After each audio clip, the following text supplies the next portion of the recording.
নমস্কাৰ বন্ধুসকল, জুবিন গাৰ্গৰ মিছেছ অথবা জুবিন গাৰ্গৰ পত্নীক দুবাৰ পৰা মুস্তাক আনফৰ সাহাবে ভিডিঅ' কলৰ জৰিয়তে কি কৈছিল ভিডিঅ'টো প্ৰথমৰ পৰা শেষলৈ চালে আপোনালোকে গম পাব।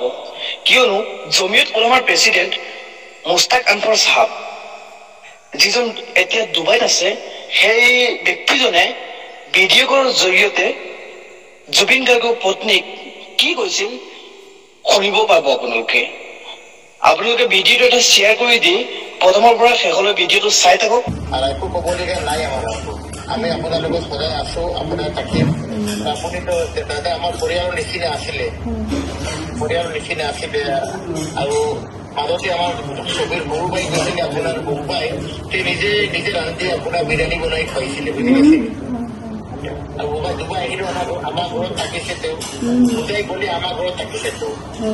আমি বুজাইতো থাকিছো আপোনালোকৰ ঘৰত। আমাৰ ঘৰত থাকিছে, আপোনাৰ ফটো আছে, মোৰ দেখতে মোৰ তাত ফটো আছে। গোটেই মোৰ পৰিয়ালৰ পৰা আপোনাৰ আমি সমবেদনা জ্ঞাপন কৰিছো। আৰু লগতে আমাৰ জমিয়ত উলামাৰ তৰফৰ পৰা আমি সমবেদনা জ্ঞাপন কৰিছো। নমস্কাৰ, ধন্যবাদ। আহিলে মই ডুবাই আছো, মই আহিলে আপোনাৰ ঘৰত আহিম। নিশ্চয় আহিব দাদা, ধন্যবাদ।